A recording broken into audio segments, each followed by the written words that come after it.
Both Coretta Scott King and Myrlie Evers Williams, they could have been famous on their own without ever meeting these men. They were both brilliant singers, and Miss Myrlie is a brilliant piano player. And Coretta had a whole career as a singer. So did Myrlie. Myrlie was in a group called the Chansonettes. And they were a very popular girls singing group in Vicksburg, Mississippi. They would tour around the city, around like this little black circuit. And so she had her own thing. And her grandmother and her aunt told her, even as she's growing up, as you know, they had no money, they didn't have indoor plumbing, but they had dignity. And the grandma and the aunt said, you are so talented, one day you're gonna play Carnegie Hall, which seemed like an improbable thing to say to a little girl in the a little black girl in the 1940s, but that's the way they raised her, with that level of dignity. Coretta, similarly, she was a singer, very talented, beautiful, glamorous. And so these men, in a way, you know, are the ones who got lucky marrying these incredible women. Yes. Right? Right.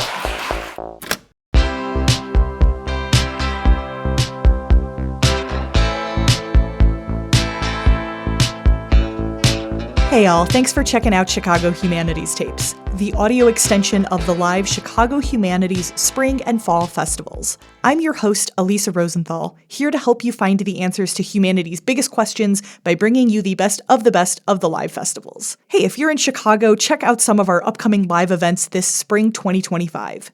Tickets are on sale now for Chris Hayes, Ezra Klein, John Batiste, Heather Cox Richardson, Eve Ewing, and more. Head to chicagohumanities.org for ticket information and to sign up for our email list. Today, political commentator and New York Times bestselling author Joy Reid, joined by veteran reporter April Ryan in front of a full house at the First United Methodist Church at the Chicago Temple, to discuss Reid's book Medgar and Myrlie, a love story that awakened America. Their conversation spans civil rights icons Medgar Evers and Myrlie Evers Williams, Medgar and Myrlie's love story, and the crucial groundwork they laid for Black Americans that still reverberates today. Recorded in April 2024, nearly a year before Reid was fired from MSNBC and her show The Reid Out was removed from the lineup, please enjoy this celebration of Reid and Ryan, two sorority sisters sharing and making history.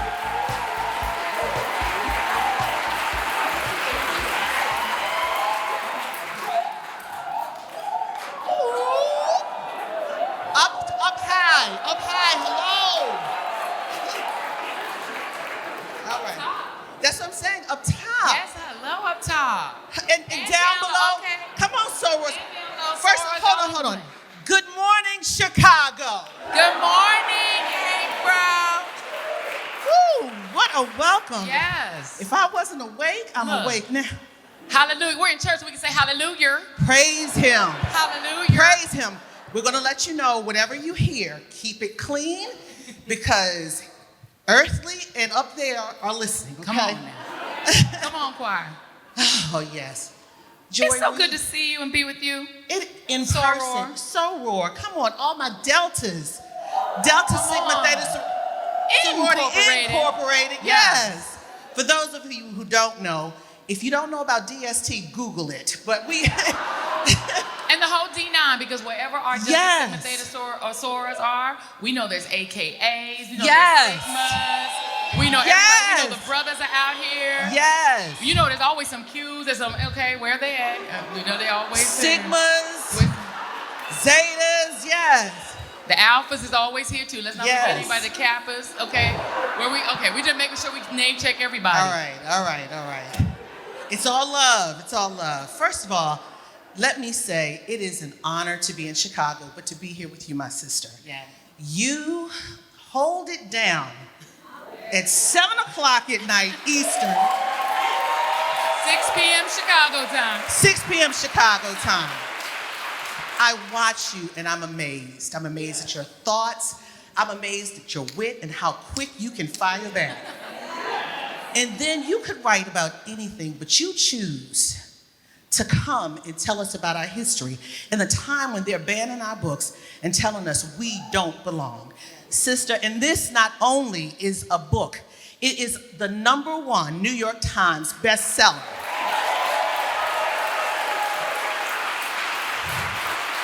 Medgar and Myrlie. And this is a special moment for me because you have taken attacks from those who don't want the truth to be told. And I thank you for standing strong. Thank you, Sora. I thank you for standing strong. So this is a love story, Medgar and Myrlie. And one of the reasons why I said I wanted to do this, and I don't think you know this, early in my career, in 1991, in fact, I lived in Chattanooga, Tennessee. Some of you out here go, you already know where I'm going. Does the name Byron De La Beckwith ring a bell? Mm-hmm. Yeah. He lived on Lookout Mountain in Chattanooga, Tennessee. And I worked there for 10 months. And they always told me, don't go there because he has the signs on his property. And it really brought full circle to me the story of Medgar and Myrlie Evers. To understand the hate in the 90s and the hate from the 50s and 60s, to be close to it. And I never told you that, but I followed the story even more so after that. And now you wrote a book. I'm so appreciative. But why did you focus in on Myrlie as well? Not just Medgar, but Myrlie. Well, and I first want to say I want to thank the team in this beautiful church for having us here, the pastor of the church. Thank you all for having us here in the Chicago Humanities Festival. It's very exciting to be here with my fellow book nerds. We love that. And of course, to be with my soul. We normally text. Yes. So now we can actually see each other in person because both our schedules are so crazy that we're normally on text message. So it's just good to see you in person. And happy one day past Harold Washington Day, April 12, 1983. I was in middle school, or I should say I was in middle school. I was 1 year old. I was a toddler. No, right, 1983. And I wanted to mention that because him becoming, the first black mayor of Chicago, happening in the 1980s, occurs because we have the movements that were led by people like Medgar Evers in the 1960s.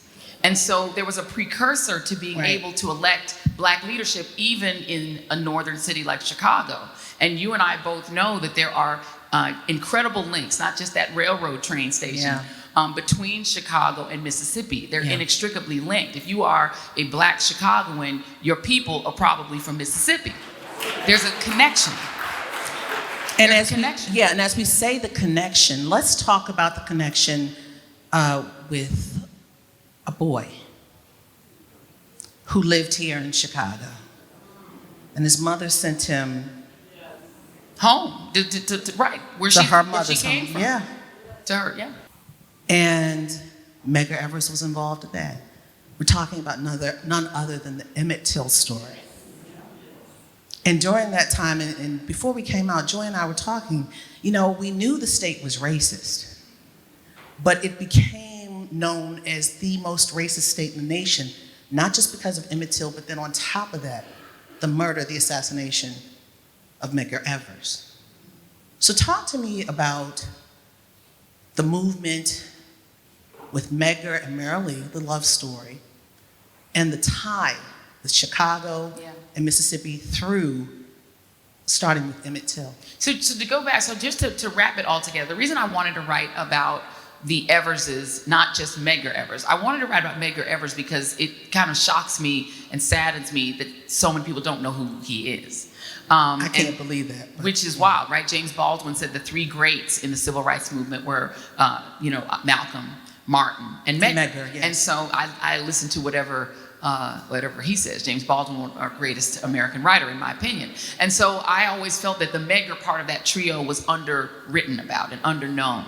The second reason I wrote the book is because I just fell in love with Myrlie Evers Williams. She is just such a dear and wonderful human being. I got a chance to interview her. I'd interviewed her before, but interviewed her in person in 2018. And we just had this conversation. I knew that she was herself a civil rights icon. She had become the leader of the NAACP. But when you just talk to her, what she gives you is this love story. Yeah. She, to this day, is still madly in love with Medgar Evers, as if it was yesterday. And so you couldn't tell his story without telling their story together. Yeah. And the third piece I'll say is that there's a connection because of the Emmett Till case, which was the first case that Medgar Evers investigated for the NAACP. He was field secretary for the NAACP in the state of Mississippi. The first ever. the first ever. They actually created the job for him because what he really wanted to do was to go to law school. He wanted to go to Ole Miss so that he could become Thurgood Marshall. That was his original plan, was to become a lawyer and to be Thurgood Marshall. But he was dissuaded from doing that, and NAACP leadership, who had sort of had an eye on him for years, said, we have a better idea. They flew him to New York and said, we're going to create a job for you. Field secretary for the state, for statewide for the NAACP. The first big case he did was the Emmett Till case.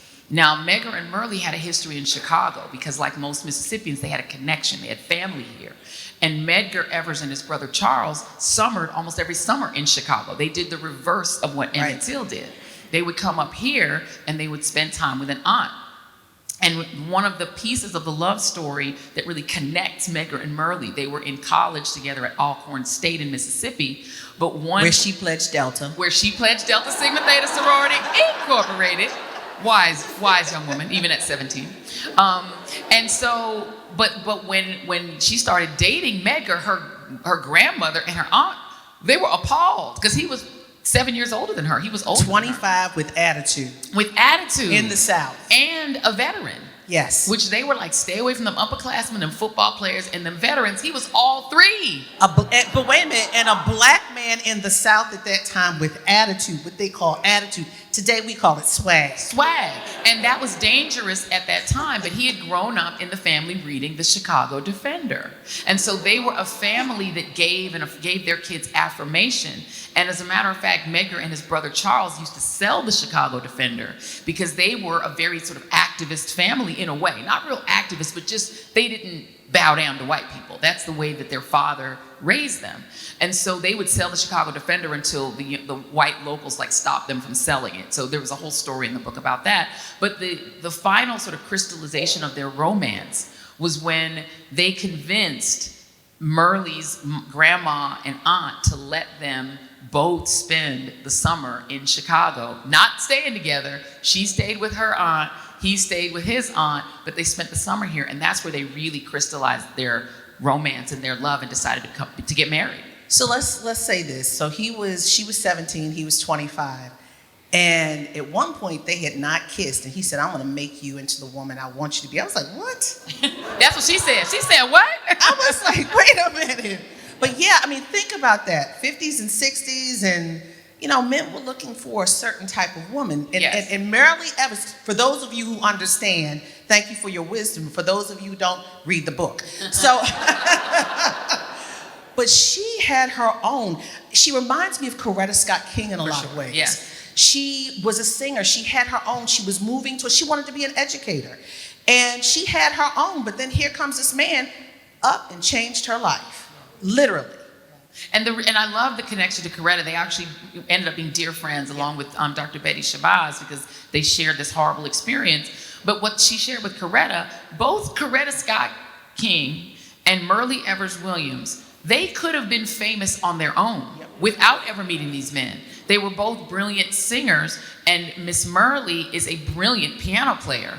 And Coretta had a whole career as a singer, so did Myrlie. Myrlie was in a group called the Chansonettes, and they were a very popular girls singing group in Vicksburg, Mississippi. They would tour around the city, around like this little black circuit. And so she had her own thing, and her grandmother and her aunt told her, even as she's growing up, they had no money, they didn't have indoor plumbing, but they had dignity. And the grandma and the aunt said, you are so talented, one day you're gonna play Carnegie Hall, which seemed like an improbable thing to say to a little girl a little black girl in the 1940s, but that's the way they raised her, with that level of dignity. Coretta, similarly, she was a singer, very talented, beautiful, glamorous. And so these men, in a way, are the ones who got lucky marrying these incredible women. Yes. Right? But because it was the 1950s, no matter how talented and accomplished you were as a woman, once you were married, you were the chief cook, bottle washer, laundress. That's what you became. And that's what both of these women became. But you also became the sounding board when they're giving a speech, or the person that they're practicing it with, the person who's advising them on style and presentation, because it was the women who knew how to do that. And so they were a key partner in the movement. We just don't often hear about their role. And for those of you who have the book, on the The last two graphs of page 43. Listen to them opening the book. He seemed to get a kick out of challenging Myrlie, frequently leaving her both annoyed and enraged. He surprised her one day when out of the blue he said, "You're going to be the mother of my children," when she objected, considering that they had never kissed. His reply was equally blunt. "I'm going to shape you into the woman I want you to be." That's a lot. Read her response. She said, "You got a whole job ahead of you if you think that's what you're going to do." Because she was tough. Like, she did not put up with his stuff. But yeah, their relationship was, it kind of reminded me a little bit of Moonlighting. I don't know if y'all are old enough to remember Moonlighting. They were like the Bickersons. They would like bicker, like Ralph Cramden and his wife on The Honeymooners. So they would like constantly be at each other because he was constantly challenging her. First of all, the age difference. So he was much more worldly and just knew more. Yes. But she wanted to be up to his level. I mean, she would study and try to get up on world affairs just to talk to him. Because she was like, "I'm not going to be unequal in this conversation. I'm going to be able to bring my own opinions to bear." And honey, when I tell you, she brought her opinions to bear. She, to this day, is a force. She's 91, right? She is 91 years young and fresh. Fresh. She is a force to be reckoned with. Yeah. And she was a force throughout this whole time. But let's get to the point there. Let's talk about the Emmett Till trial. Yeah. Yes. Let's talk about all of that, how it helped form her and shape them as a couple to move higher and give more recognition to Medgar, also making the NAACP say, Yeah. I mean, this was one of the instances in which Myrlie was super proud of Medgar, but really terrified. Because what he had to do in order to investigate this murder of this Chicago boy who was staying with his uncle in Mississippi when he was kidnapped and lynched, the state of Mississippi tried to bury it and cover it up. Because it was an illustration of how bold the Klan had become, that they would kill a northern boy. Normally, they would kill scores of black men, women, and children, but no one ever said anything about it. These cases never went anywhere because people need to understand that it was essentially legal for white people to kill black people in the United States, really up until maybe the 1970s or 80s. Like, there was just wait a minute, hold on. It was Let's legal. just talk about was it last year? We just got the federal anti-lynching act. We just got that. We Right. just got it. It just became law. Yeah, and Ida B. Wells was fighting for that from the early 20th century, and they couldn't get it. Because what happened was you had an oligarchy in the South, and you had at the top of it the planter class, who had been the enslavers. After slavery, they lost a lot of money and they lost a lot of workers, but they tried to reassemble as best they could the same situation where they had cheap access to cheap black labor. And so subordinating black people was job 1, 2, 3, 4, and 5. Making sure they didn't get educated, making sure they didn't leave and couldn't leave the plantation, and keeping them down so they could still make money. And so one of the ways they did that is they constructed what they called the Mississippi Way. And it was a class system that the top class were them, the planter class. Below them is sort of a merchant class, the people who ran the banks, the people who owned the stores, the people whose stores served white people. They were that sort of next upper class. They formed these things called the White Citizens Councils. So they could foreclose on your mortgage if you joined the NAACP. They could fire you from your teaching job if you joined the NAACP or registered to vote. Then below them, you had the white merchant class whose stores served black people. That's like the people who killed Emmett Till. They were that class, which, and I can't say the word, I guess, in church. They call it a Peckerwood. That's what the white people called that next class of white people, because their shops served black people. Those are people like the World War II veteran and his brother who killed Emmett Till. Their shop, they were considered a lower class of white, but what they did to keep that class of white people on the side of the rich white people is basically the purge. They freed them, who would be the people in the Klan. They were the cops, the store owners, the working class whites. They were essentially free to kill any black person they wanted, knowing they would never go to jail. Even if they were prosecuted, which was rare, the juries were all white male. Women could not serve on juries in Mississippi until 1968. And the blacks could not get on the jury because what they would do is it wouldn't let you register to vote. If you can't register to vote, you're not in the jury pool. And if you try to register to vote, they just kill you. Or get you fired or do whatever they needed to do. So you essentially were guaranteed the purge. And so that class of people were the enforcers of the system. And then at the bottom were the blacks. And so, when this investigation happens, you've got Medgar Evers having to try to find black people who are terrorized. They are a terrorized group of Mississippians. And he gets 3 of them to testify against these 2 men who, again, knew they could legally kill this boy. They go to trial, and he gets not only the uncle to testify and then puts him immediately on the $11.50 train to Chicago to get him out of town with his family. $11.50 train. It was an $11.50 one-way ticket, and people would do it to get out of Mississippi. It's how the Great Migration happened. People just got on that train and came here. And so he got them out, and then you had 2 people who worked on neighboring plantations, one who heard the screams of the boy as he was being beaten to death, and another who knew and worked for one of the 2 killers, and knew that he'd done it. Those 2 also, he got them to testify. It's incredibly brave for them to do that, and then he got them out of town. But it was because there were witnesses that they had to go through with a real trial, and because the whole world knew about it because of Jet magazine. Because Mamie Till said, if you're gonna kill my boy, you're going to see it. Everyone's gonna see it. And she was inspired to do that by a woman named Rosebud Lee. Rosebud Lee's husband, the Reverend George Lee, was killed for trying to register blacks to vote. He went up to the voter registration place with a batch of applications from black people. And the Klan pulled up beside his car, shot his jaw off. And then the sheriffs declared it was just a car accident that killed him. And the reason his jaw was off is that his fillings flew out of his mouth, and it was just an accident. And that's what caused his death. But Reverend Rosebud Lee said, it ain't going down like that. And she actually originated the open casket funeral, the horror of an open casket funeral, to make sure that people understood what the Klan had done. And Mamie Till got that idea of doing that for Emmett from her. So there are all these connections between people you don't know and the people you do. But for Medgar, it was publicizing those lynchings and not letting them go unremarked on that was important, just as important as getting justice. And as the lynchings and Emmett Till, everything was being publicized, white people in the racist state of Mississippi had their eye on Medgar Evers. Yeah. Let's talk about this Lena Horne concert. Lena Horne and Dick Gregory came down to Mississippi in support of the movement.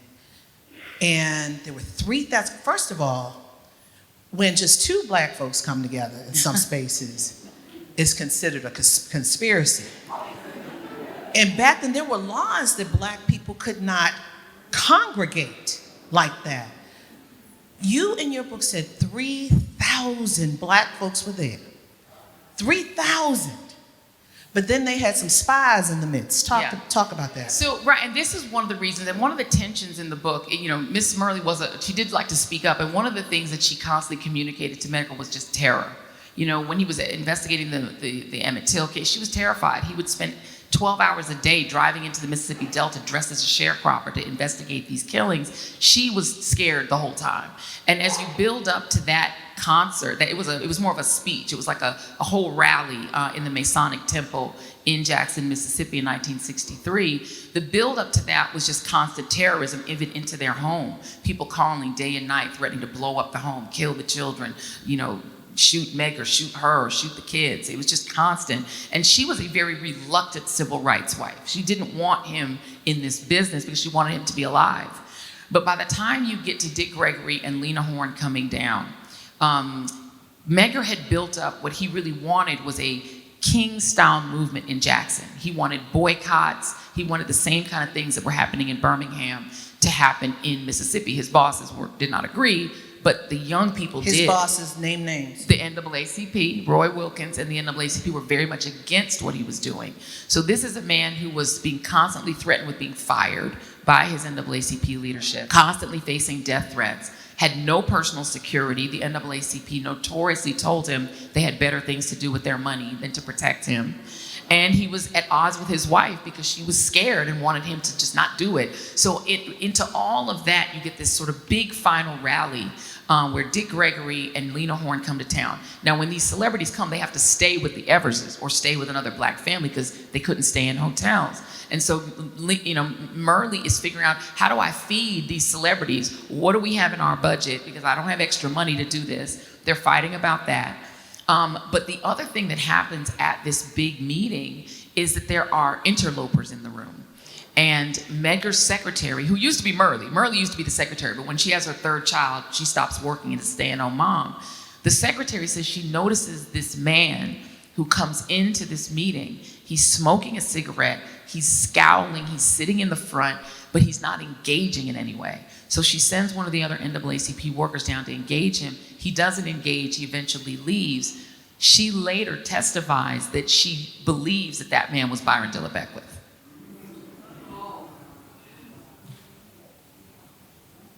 And what's happened to Byron Dilla Beckwith? Well, it's interesting because you mentioned living in that town in Tennessee where he Chattanooga. moved, Chattanooga, Tennessee. 3 years after. 10 months and I was out. 10 months and you were out. Well, 3 years after that intersection of the two of you in Chattanooga, Tennessee, that man was starting life imprisonment in prison because Myrlie vowed when he killed her husband, and he was also a World War II veteran. This is a story about World War II veterans on both sides of the fascist line, because some of them fought fascism overseas and then came home and were fascists at home, because he was a veteran too. But Myrlie vowed to get him. It took her 30 years, but in 1994, partly because of evidence she still had in her possession and some new evidence uncovered by a brilliant reporter named Mr. Mitchell, he got incarcerated and spent the rest of his miserable life in prison.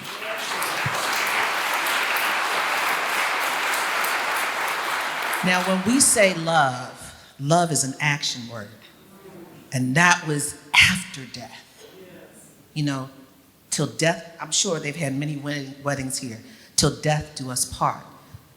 But when he transitioned this world, she was still determined to find justice for her husband, who did not get the recognition and the designations that he should have received. And as we speak of their security, the children couldn't play outside in the wooded lot next door. And this is on page 175 at the bottom, for those of you who have your book. They already lived with safety plans. Never sit or stand by the window. Always exit the car on the front passenger side to be closer to the house's front door and avoid the large wooded lot adjacent to the Young's home. Medgar had walked the lot area during the day and had decided it was not safe. He discouraged the children from exploring and playing there. And there's more.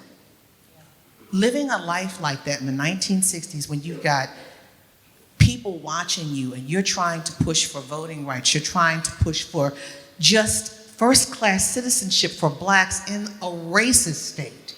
He was a target. And the NAACP made him the first Mississippi Field secretary. But yet, doing all of this work, he was not protected. Yeah. So let's move on. Yeah. I mean, and the thing is, just to give you the context, you know, Vernon Jordan is, right? So Vernon Jordan had the same job in Georgia. So they were designating field secretaries to cover the state, and then they had a state president, and they had all these other officials. But this creation of this idea of a field secretary, they were an investigator. That was really their job, and they were supposed to also sign up memberships. And so the NAACP said, you have 2 jobs. You can investigate these crimes, that's fine. Sign up people for memberships, we had 3 jobs, and register blacks to vote. And, you know, I can remember having a conversation with Vernon Jordan years ago when I did my first book. He used to work upstairs for me in 30 Rock.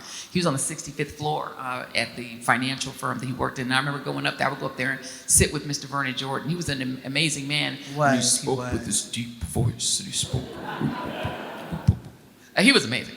But I remember him telling me that, you know, he would be on the phone with Medgar, and Medgar would be just broken, you know, and say, and considered himself a failure. Because he's like, I can't register these people to vote. They're too scared.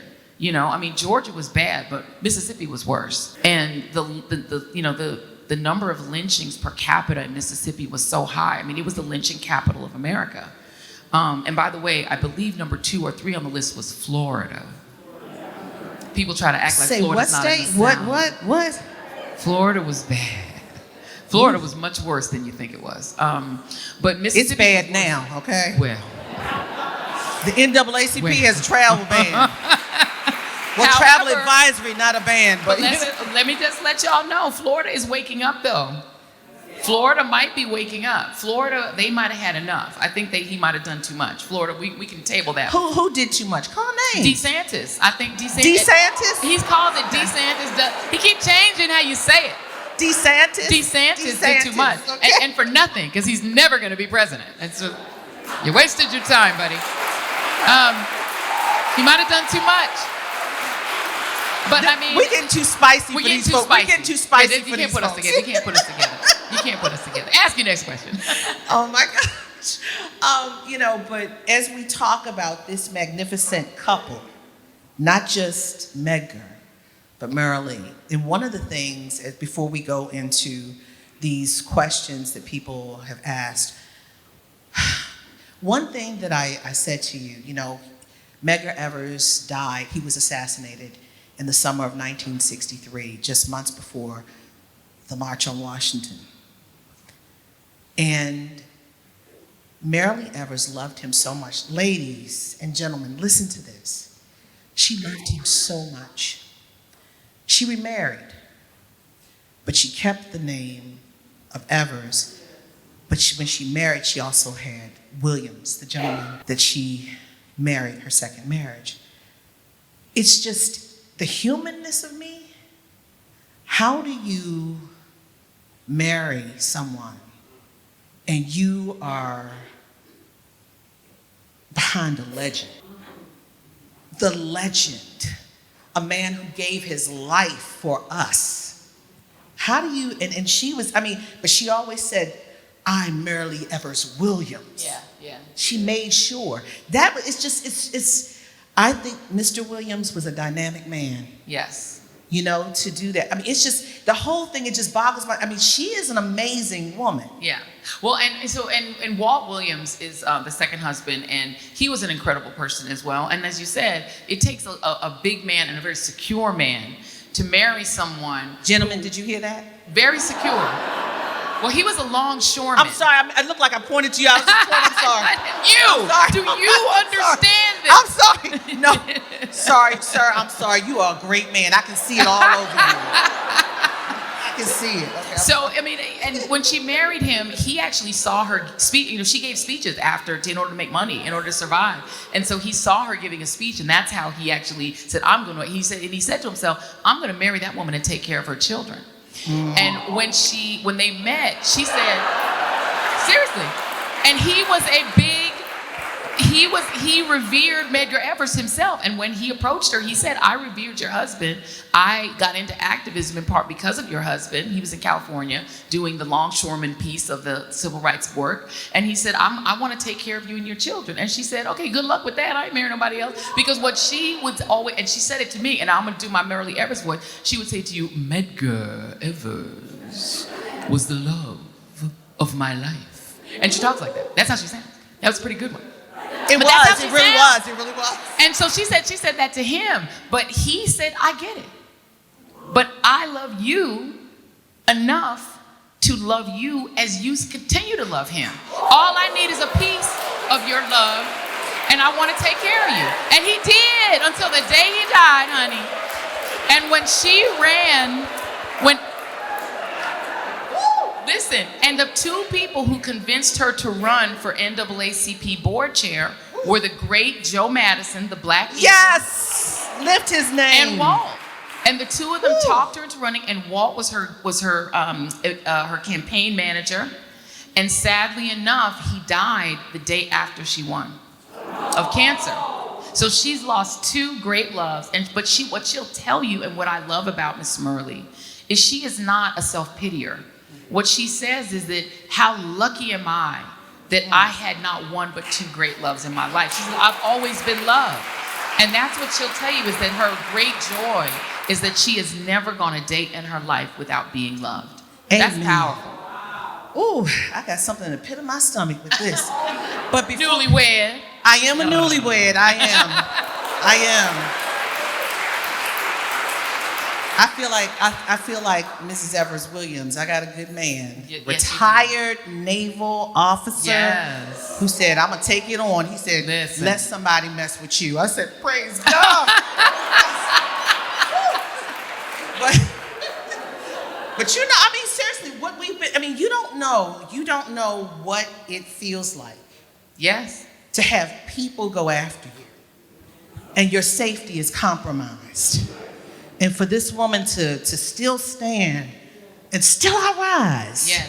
And she became so close to Dr. Betty Shabazz and Coretta Scott King for that same reason. But I always remind people she was the template for them. Amen. Because her man She was the died first. 2 years before Malcolm and 5 years before King. yeah. She was the first, and she had nobody to pattern herself. She couldn't pattern herself off of Mamie Yes. till Mamie was a mother Yes. grieving her child. She didn't have a Rosebud Lee. She Yeah. had herself. She walked out of her front door in grief and terror, having watched her husband bleed to death in front of her. And with not her knowing if children she was going to be screaming. shot again. If there Not was knowing gonna if be- she was going to be shot again. Yeah. And Dan Rather and the CBS News crew that next morning is right there in her face. And she had to decide right then and there, what do I do? She had to go back into her chansonettes training, go back into what she knew as a performer and say, I have to perform because I can't walk out here and be too angry. I can't be too sad. I can't have too much tears on my face. I can't look too pretty. I can't look too ugly. Think about that as a black woman Yeah. in 1963, what she had to do in order to survive. And then on top of that, she said she was enraged, Yeah. but she couldn't show it. But she said, you know what? I'm going to bury my rage and turn it into justice. She said, if it takes 1,000 years, I'm going to get that man into prison. And she surely did. She got him. She did. I remember on the television, I remember her, and I know Whoopi played her, but I remember her, Medgar. I remember her putting her hands on her head, crying. I was so happy for her and for our culture. Yeah. Because justice Was done. It took decades, Yeah. but it happened. Yeah. And as we speak of that, I want to go to the funeral. You wanted to talk about the funeral of Medgar Evers, and then we're going to go to the questions. Okay. Tell me. Talk to me. And I'll be very quick because I know we want to answer your question. So it was a case very similar to the Till funeral that became a form of activism in and of itself. Dr. King came to the funeral, but he was not allowed to speak because the NAACP was not fond of Dr. King. They didn't like his methods and didn't want him to be prominent. So he didn't speak, but he marched afterwards. And then the young people who also marched behind him, they started what almost was a riot because they began to sing a freedom song that Medgar loved. This little light of mine, I'm gonna let it shine. Oh, This little light of mine, yes, I'm gonna let it shine. And they started pointing to the Capitol that they're gonna let it shine on Capitol Street, and the police just lost it and started beating people and hosing people and doing what they do. But that moment really showed that his activism survived him. And that young people were not going to be deterred. They were determined to have freedom, and ultimately they got it. And the irony is, King wasn't allowed to speak at the funeral. Myrlie wasn't allowed to speak at the March on Washington. Well, no, she would have been, and that is a misnomer. People think that she wasn't allowed to speak. Myrlie was the only woman designated to speak on the stage as one of the big six. They had no women, something that really bothered Coretta Scott King. She was very annoyed by it and wrote about it in her memoir. But they said the one woman they invited was Myrlie.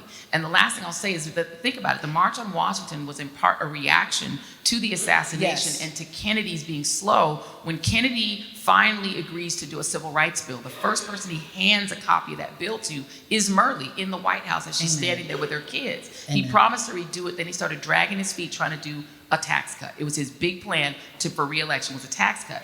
He veers off and doesn't do it. To push him, King and Bayard Rustin decided we're gonna march on him. They weren't marching for Kennedy, they were marching on Kennedy because he was taking too long.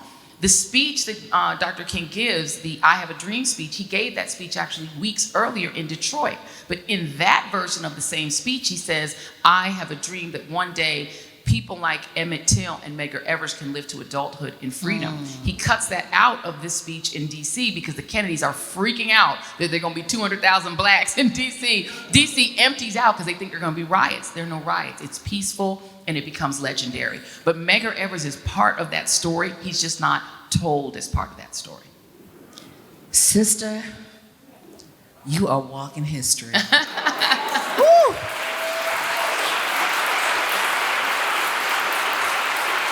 Woo! How you feeling? Good, because I'm like, woo, I got chills. So here's the first question from Alicia Roberts Novak.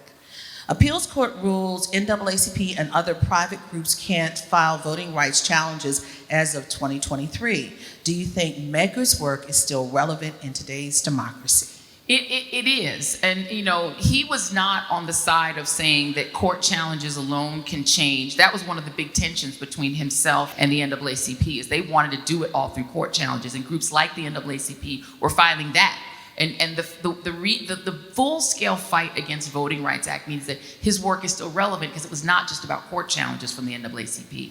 His work was about boycotts. It was about using economic power to try to constrain fascism, and it was about being vocal. He started a newspaper. It was about being loud and not allowing people to commit racism in silence and with the complicity of silence. So his work was not just about court challenges. So what he would say is, this is proof that court challenges are never going to be enough. You have to have a full-scale plan to combat racial supremacy, because unfortunately, white supremacy and white nationalism they're always going to be with us, and to a certain extent.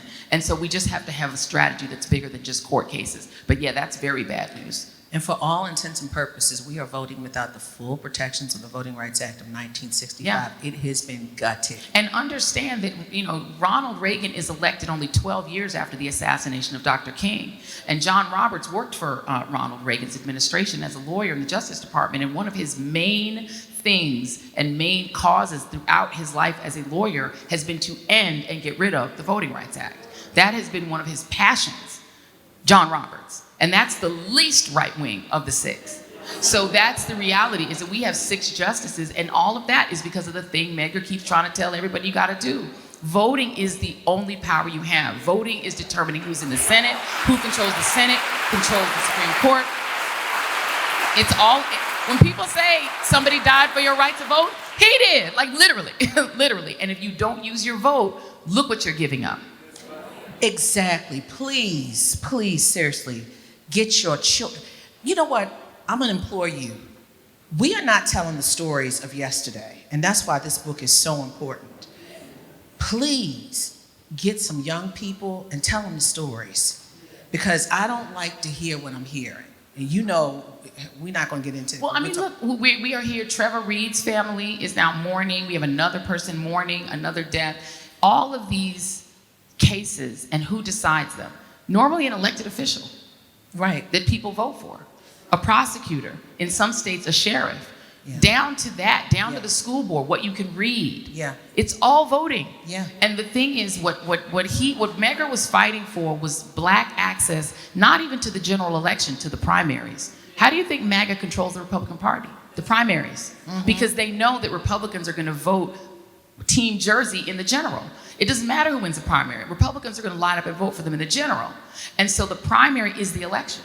Yeah. And so he was essentially, because Democrats were locked out of the Democratic primaries, that's how they locked them out of the voting booth. You couldn't vote in the primary. The primary is the election.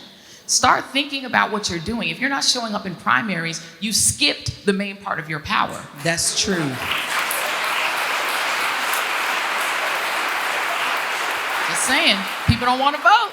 But wait, right, but let's say if this beautiful church happened to be located in Kentucky, and they're talking about, say her name, Breonna Taylor, Daniel Cameron could wind up being in Mitch McConnell's space. But why is he not? Because when people looked at what Daniel Cameron did, right, and then his name was on the ballot, people said thank you, but no. Right. But Mitch McConnell, they're trying to set it up for him to take Mitch McConnell's place. And all I have to say is, the governor of the state of Kentucky is a Democrat, which means that a Democrat can win statewide in Kentucky. A Democrat has been the governor of Louisiana recently. Mr. Presley, Elvis Presley Ken, could have won in Mississippi if people voted. Louisiana could have kept a Democratic governor. It's the only way they got Obamacare.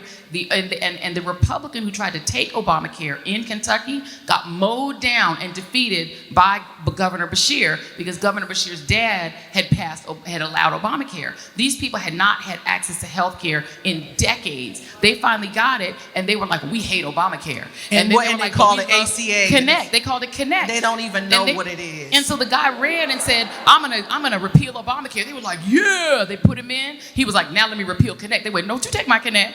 And he said, but I'm taking away Obamacare. Obamacare. And then they realized Obamacare is Connect. Get out. And they put Beshear in. Voting is power. They kicked him out. He tried to take away their Obamacare. Civics is important. Civics is important. Civics is important. If any of y'all got your student loans, did you get your student loans taken care of? You voted. You voted. You voted. I need my daughter to pay my student loan back because I'm her banker. But seriously, you guys, seriously, once we leave, we need you to really use critical thinking and look and talk to people because we're in one of the most critical times ever. Yep. And this history is today. If you don't believe it, I don't know what to say. We are living proof. Yeah. So let me go to the next question because we're going to be preaching up here in the pulpit. Whew. Don't worry, we will not pass the collection plate. I know, but not today. I'm ready to jump over a pew right now. How does society keep the legacy of people like the Evers alive with so many people trying to erase them from history? Yeah. So the thing is that you cannot erase our history because, number one, they're trying to ban books in the age of social media.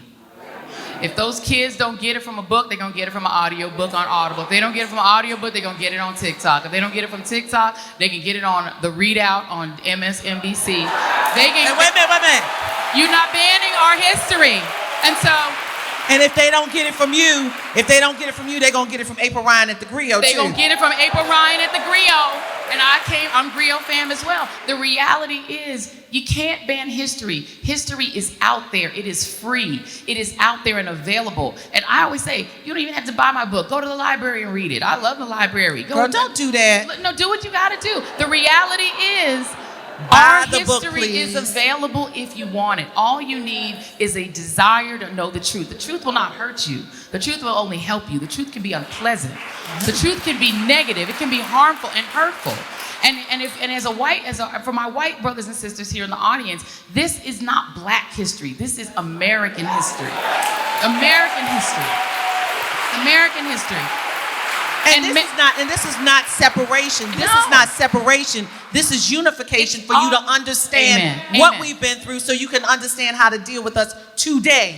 In a time when they're messing with us again. One of my most important interviews that I did is another Reverend King, and his name is Reverend Ed King, who was the closest advisor to Medgar Evers. He was a young white Tougaloo College student. There were Tougaloo College. He was the chaplain at Tougaloo College, but he was a student at a white college.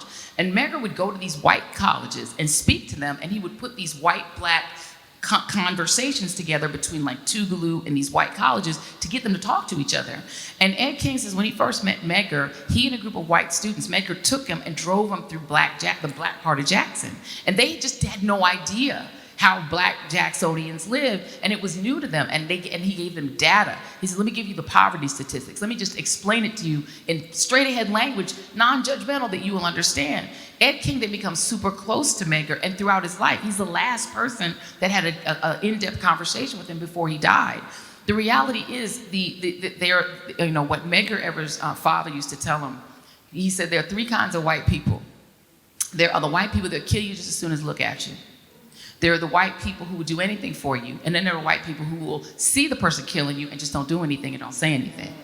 To me, the worst one to be is the one who doesn't say anything. Yeah. Because if you see injustice and you do nothing, right, it's as bad as if you join the person that did it. And so the reality is, this history is not meant to accuse anyone. This history is meant to educate you so that we don't make the same mistakes that we made in the past. I mean, we are a multiracial democracy whether people want to be or not. They didn't intend it to be, but this is where we are. That's true. And that last question came from Jasmine Beal. Thank you, Jasmine. The next question from John Anderson. What was the most challenging chapter to write and why? For sure, the most challenging chapter to write was the assassination chapter, because I had now lived with these people for like 2 years. Because, you know, it took a while to get the Evers family to feel comfortable making their mom available, the two surviving siblings. They were protective. Very protective. They were very protective of her. And so there was that. Then there was the logistical thing of trying to get to her because she's in California and you had to do a lot of it by phone. And then we went out to California and, you know, we tried to do FaceTime, but, you know, seasoned citizens really can't FaceTime. So we finally went out there. Although I did FaceTime her on her birthday. Seasoned citizens can't do FaceTime. They don't FaceTime. Okay. They don't FaceTime. But we did end up going out and we had a wonderful day. We spent the day with her. They almost had to evict us from Van's house, the son's house. But I had lived with these people and you know, I just had a relationship with these people at this point. After, you know, we did all the research, that I just sort of sat with it for a while. Then I went to Paris and did my James Baldwin moment where I went out there and I went and did the James Baldwin tour and tried to like get into his vibe so I could write it and try to figure out how to even deal with all the research that we had. I had 2 researchers, so I just had a ton of stuff. And then by the time I pushed it back as far as I could. I pushed it into a later chapter because I just didn't want to kill him. I didn't want to do it. You know what I mean? I really liked these people at this point. So it was really hard to finally write the chapter where he died. I cried through a lot of the book. And then there was another sort of character that to me was the person I became closest to in writing it, which is their oldest son, Daryl Kenyatta. First of all, his name being Kenyatta is kind of epic. In 1952, to name your child Kenyatta.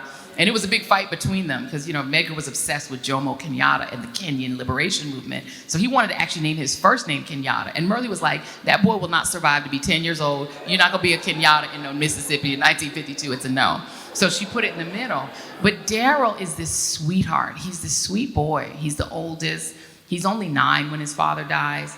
He really goes into a deep, what it would be a depression now, but they didn't have therapy back then. He would go in his room and not talk. Like, it was hard writing about Daryl. Daryl was the sweetest boy, you know? And so when you get to that point and you just see they're trained to like go on the floor and go into like a military position. If they heard a gunshot, they do what they're supposed to do. They lay on top of their brother who's 3, he and Rena. She's 8, he's 9, and the baby's 3. And so they lay on top, but then they hear their mother scream. And they just instinctively break their training and get up and run to the front, and they see the father on the ground in a pool of blood, and the police described it as it looked like someone had butchered a hog. Just imagine being 9 and seeing that and living through that. And he was a traumatized person. He grows up to become an artist, you know, and he just had, you know, he makes this trajectory where he decides not to be an activist, but he looks just like Medgar Evers. Like, he has that face, so he shows up in court. He's like, I want that demon to see Medgar's face and to see him in this courtroom. So, and he lives to see the justice, but then he dies not long after of cancer. So it's just like, it's like a whole, that stuff is hard to write about when you feel like you've gotten to know these people. And then I had actually gotten to know Rena and Van, and of course, spending so much time either talking to or being with Miss Myrlie. So it was hard. You know, I could talk to you forever, especially about this book, because it's just like, I feel like I'm welling up. I've got tears welling up. But somebody said, yeah, it's deep. Because it's like watching a movie. You know what's going to happen, but you don't want it to happen. Right, yeah. But I want to say something and ask you a question about this, and then get your final take, because the hour is almost up. Yes. But I know, right? So this is like my TV show. And I was like, it's an hour already? I had more things. So that means that this was good. Yes. That means it means a lot for you to say that. But one of the most things, because like I said, I followed Medgar Evers and Myrlie Evers for a long time. And one thing, when they were trying to go after Byron De La Beckwith, they exhumed the body. And I think God was in this. And I'm serious. You know what I'm talking about. When they exhumed the body was in perfect condition. Just slight bruising. And the son that was a baby when he died finally saw his father in real life in that casket. That, I said, if I didn't believe, let me tell you, I think that was God all in it. Oh, for sure. Yeah, people say, oh, it was because of how they embalmed him or how they sealed the casket. I believe 30 years later. Yeah. 30 years later. Yeah. 30 years later. The man was in perfect condition. There are photos of this. And Van believes, they're a very spiritual family. And he said that it was as if his father had waited so he could see him, because he was only 3, so he really didn't remember him, and when he died, he was little. He was running around like, where's daddy, where's daddy, where's daddy, and just didn't understand death. And so, yeah, it's pretty poignant. Yeah, this whole story just gets me. And sometimes you have to take off your journalistic hat and put on the humanity. And Absolutely. Oh, child. Well, that's the only way to do this job. To be honest with you, I'm not a huge believer in objectivity. I think it's a kind of a lie. I think if you don't have a human heart in doing journalism, then what you're doing, you're just literally a computer that's spitting out data. And, that's not what we're meant to do. We get blessed to have these platforms because we're human beings. And we care when the Reid family, they spell their name wrong, but they're still family, the R-E-E-D. When they're mourning, I'm mourning. And if somebody is killed by police or killed by a fellow citizen like Trayvon Martin was, a family is mourning, I'm mourning. And so it's like, I think if we're not human about it, we can't really do our jobs. And I know you are, because I know you. No comment, but people can see, you've seen it, and I can't say anymore. I mean, we come into these newsrooms and give our history and our texture because a lot of other people wouldn't do it. Yeah. End of story. But in the last few seconds, Joy, sum this up. Sum this beautiful book up that you must go buy.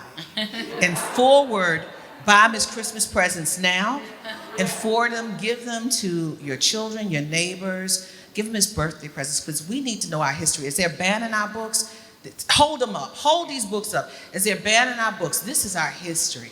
And this is true. She was embedded with the family. This man was the first one to be killed for our right to be free. And what I will say is, I wish he was the first, but he was the first to be on a national level. Yes. And they were killing so many people who are unknown and whose names are not known. And he died for them and for their legacy to live. Just people who not only registered others, but tried to register themselves. The Fannie Lou Hamers, who were beaten nearly to death for trying to register. If you think about the sacrifices that were made, not 1,000 years ago, not even 100 years ago, but literally in our lifetimes, like, not that long ago. And again, I say this is 1963. This is, 6 years before Sesame Street, was what became, and by the way, Sesame Street was banned in the state of Mississippi because it was interracial. The Muppets were different colors, and the people on the street were different races. I swear to you. And they created Sesame Street for us, correct? They created Sesame Street for black kids, to get black kids up to speed. You think about the fact that when Myrlie Evers Williams finally moves to California as a single mom of 3 little kids, she couldn't open a bank account because women couldn't open a bank account without a husband until the late 1970s. After Roe v. Wade. You think about the fact that her husband was killed 10 years before women got bodily autonomy. They're already trying to take it. Before affirmative action, which Dr. King pushed for, they're already trying to take it. The little gains that we made in the 20th century were made in large part because of World War II. And the World War II generation, all these black men that went overseas and saw the world, came back and fought to give the world to their families. And there were World War II heroes on both sides of this story. I mean, there were World War II heroes and villains. Kennedy connected to Medgar Evers because they were both World War II veterans. It's one of their connections. It's one of the reasons he respected him and put him in Arlington National Cemetery. So as I say, is to say the reason we need our history is that these are the building blocks of our democracy. Our history is how we got here, for wherever we are. And if we want to go further, we need knowledge of the past so that we can step on those steps and keep moving forward. Without that knowledge, we're going to fall into disrepair as a country. We're barely hanging on to our democracy, and voting is the key to continuing to be one. And so what I implore you to do is just don't roll your eyes the next time someone says people died for your right to vote, because literally Medgar Evers died for your right to vote, and Myrlie Evers Williams became a widow for your right to vote. And so let's, in honor of the people who all died younger than Kobe Bryant was when he died, kids, young people, did all this for us. So the least we can do is save our democracy and go into that ballot in the primary and the general, from the rooter to the tutor, school board to president. Please vote.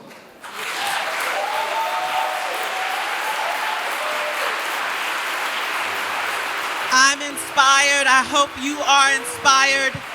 The book by Joy Reid. The book by Joy Reid, New York Times best-selling author. It went to #1, and you know why.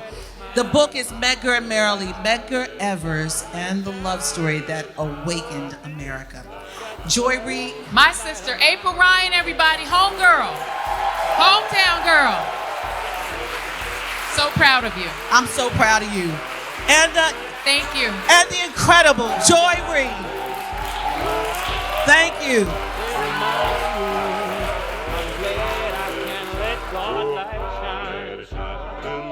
To learn more about Joy Reid, head to the show notes or chicagohumanities.org. Chicago Humanities Tapes is produced and hosted by me, Elisa Rosenthal, with help from the hardworking staff over at Chicago Humanities who are producing the live events and making them sound great. If you've been enjoying our programming, the best way to support the podcast is to leave a rating and review, click subscribe to be notified about new episodes, and scroll through previous episodes for a gem you might have missed. And hey, we want to hear what you think. Fill out the short survey in the show notes to help shape the future of the podcast. We'll be back in 2 weeks with another new episode for you. Thanks for listening, and as always, stay human.